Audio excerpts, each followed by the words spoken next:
Hello, I just wanted to give you all an actual update on the P. Diddy trial in the midst of this flood of nonsense that's spreading around about it. Those AI videos making garbage claims like a new key witness was called to the stand. It's David Copperfield who dropped a bombshell about his secret MySpace page that told all. This nonsense is just going insano style, so I wanted to tap in here real quick and give you a brief, real update on something very important that just happened in the trial in regards to Kid Cudi's testimony. Now, so far, there have been quite a few very powerful testimonies that are strengthening the case against him, I would say, and Kid Cudi's is the most recent and also the one that's had a lot of buzz and a lot of incorrect information about.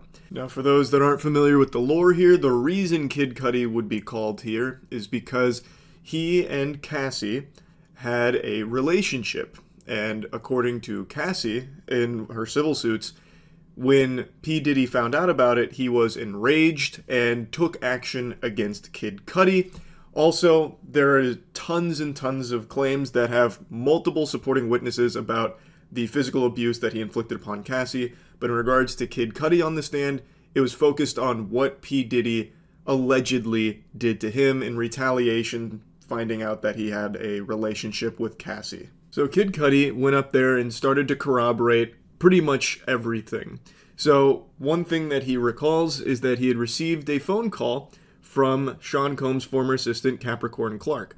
Now, Sean Combs, that's the real name of P. Diddy, aka Puff Daddy, aka Puffy Flavor Camp Headmaster, aka Bubba Baby Oil Big Boy.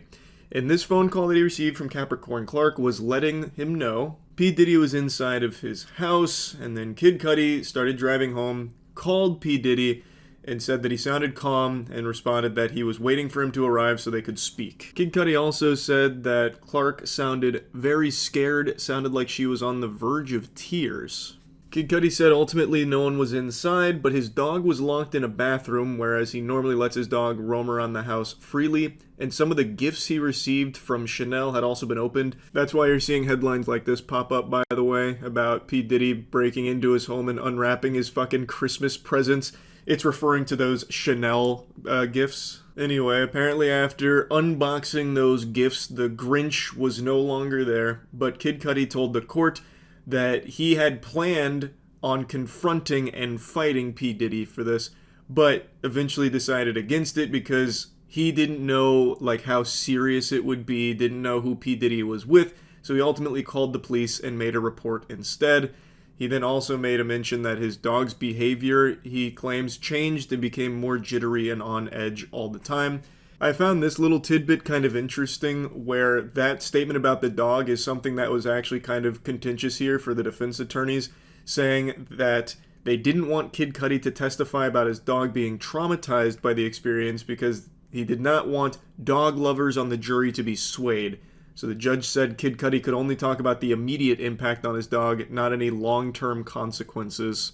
Now, the big thing, the major thing that a lot of people remember is the claim that P. Diddy blew up Kid Cudi's car. So on that, Kid Cudi does say that he believes P. Diddy was behind the Molotov cocktail attack on his car in January 2012. He said he got a call from his dog sitter that his car was on fire, and by the time he had returned home, law enforcement officers were already on the scene, and he saw a Molotov cocktail and major damage to the vehicle, and then provided a lot of photos of the damage. He also mentioned that after the car incident, the two met at a hotel in 2012 and said that Sean Combs was standing there staring out the window with his hands behind his back like a Marvel supervillain. And then they discussed the relationship he had with Cassie. We discussed pretty much the whole story about how me and Cassie first started to date, to what it was, to how it ended. He said that P. Diddy apologized for all the bullshit and it helped Kid Cudi find some peace with it. And then he also mentions that he remembered Cassie talking about relationship problems all the way back into 2010, and that when they started dating in 2011, Cassie told him that there had been physical abuse in their relationship, but didn't mention sexual abuse at the time. Another quick thing to mention is that Kid Cudi agreed with the defense that he felt he had been played by Cassie in regards to love, their relationship there. And another thing is, he mentioned that he knew P. Diddy was violent, is what he said. So overall, it was a really big testimony, and a lot of what came from this corroborated the claims from Cassie about a lot of these things. This is obviously a really huge testimony here, but it's far from the only one. A lot of the testimonies that we've been hearing have been very big, at least in my opinion. Even ones like this, which are here just to demonstrate a pattern of P. Diddy's conduct, I think are huge. So, hotel executive Frederick Zamora took this stand in order to talk about the internal notes that hotel staff kept regarding his behavior. So his customer profile had several notes to staff, including one that warned he always spills candle wax on everything and uses excessive amounts of oil. Everyone already knows this fucking freak is the Primarch of dildos and baby oil. I'm sure you've all seen the headlines. This hotel executive comes in here once again to solidify in court this pattern of conduct, like this behavior from him and how common and widespreading it is. Like, there have been a ton of big testimonies, but the reason I want to focus on Kid Cudi's is because his has become very controversial. Online, there was a big debate about him snitching and people calling him a rat. Young Thug had even made a tweet saying, like, damn, he's a rat, which I thought was fake. I thought that was a fake tweet. It was deleted shortly after he made it, but I was really shocked to see the response to Kid Cudi's testimony here.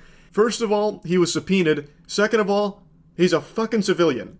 It's not like he's out there abiding by street code or anything. He is doing exactly what he should here, testifying against a monster. This is P fucking Diddy. He has been called the Epstein of the music industry. The evidence against this guy and all of his crimes dates back decades of overwhelming evidence and degeneracy to some of the most abhorrent crimes you could think of for a guy like this. Like testifying against P. Diddy is something people should applaud.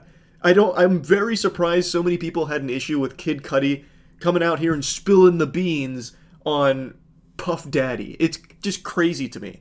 But I guess I shouldn't be that surprised because right now there is actually a very big Free Diddy movement.